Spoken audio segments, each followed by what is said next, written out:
Hey everybody, it's Chris again, and welcome back to Building Towards Wealth, where we simplify complex financial strategies for Gen X and Gen Y. Today, we're diving into an essential technique, investment loss planning, and how you can use it to your benefit. So investment loss planning might sound complicated, but it's a tool that can help to reduce your tax liability and in turn, keep more of your hard-earned money. So let's break it down here for you.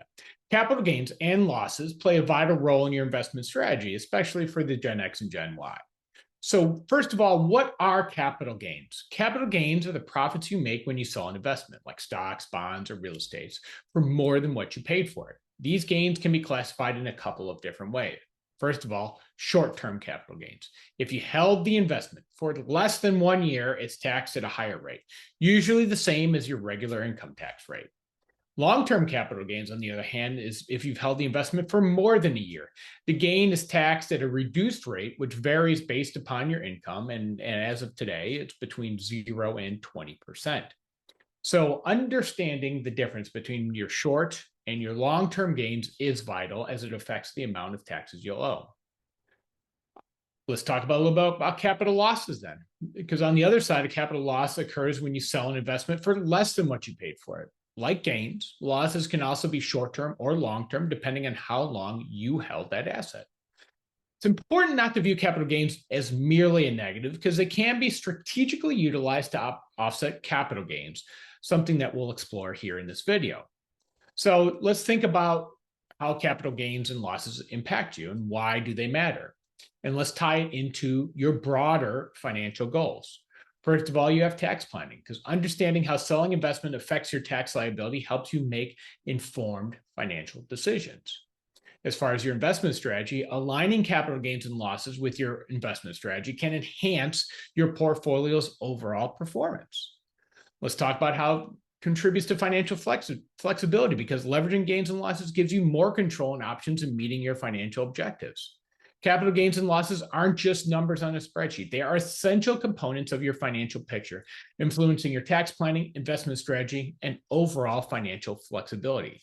By embracing these concepts, especially as business owners and high earners, you create a strong foundation to explore more advanced financial strategies and align your investments with your life goals.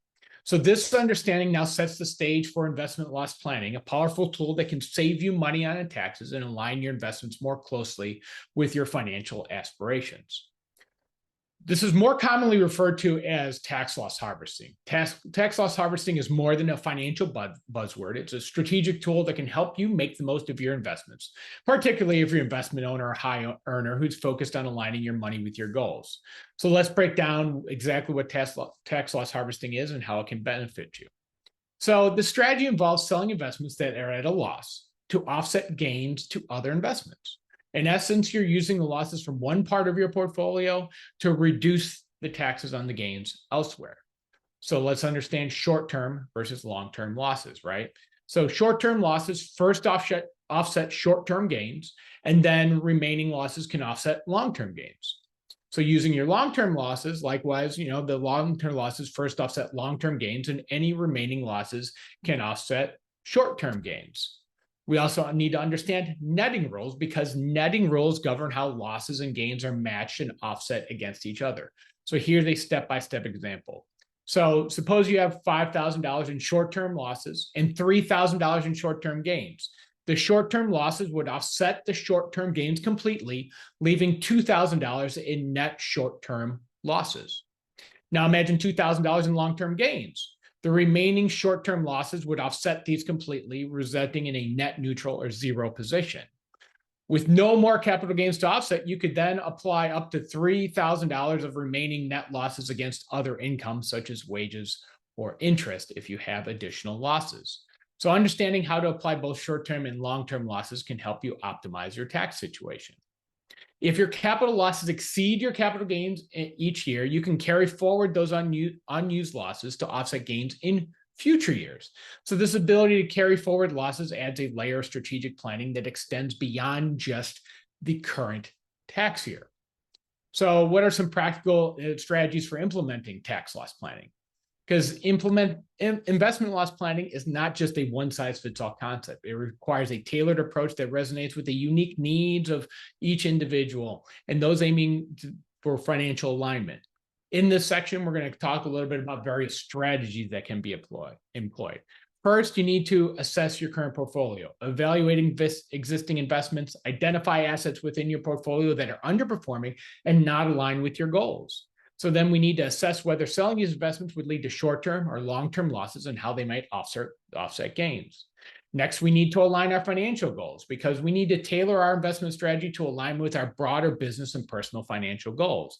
We also must determine our comfort level or risk tolerance with the risk and how it fits with your investment loss planning. The next part is understanding the utilization of the tax loss harvesting and avoiding the implementation of the wash sale rule, which is avoiding buying substantially identical investments within 30 days before or after selling at a loss to comply with IRS regulations. And then we should also probably be working with experts who understand your specific needs and can guide you in employing tax loss harvesting like financial planners and advisors. The next step in implementing a tax loss harvesting plan is the continuous monitoring and adjustments, right? So regular portfolio reviews is going to ensure it continues to align with your goals, and then you can make adjustments as needed. And stay informed about tax changes because tax laws can change. So staying updated or working with a tax professional ensures compliance and optimal strategy alignment, right?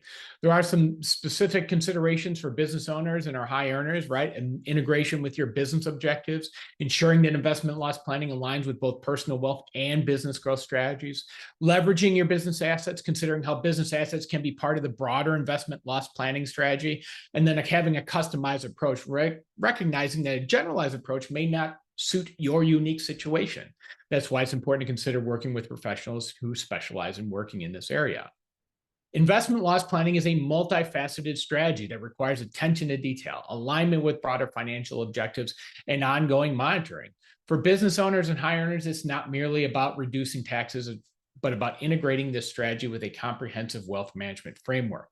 By understanding your unique needs and leveraging strategies like tax loss harvesting, you can create a dynamic investment loss planning approach that resonates with your specific goals. And whether it's paying less in taxes or having more time and less stress, these strategies are essential tools in your financial toolkit. All right, that wraps up our topic for today. If you found the video helpful, please hit the like button, share it with someone who might benefit from it, and don't forget to subscribe for more content like this. If you'd like to talk to me directly, you can go to my website, buildingtowardswealth.com, and click that calendar link in the top right-hand corner. Book a time for a no-obligation conversation. And remember, your financial journey is just that, a journey, and I'm here to help guide you through it. Thank you for watching, and keep building.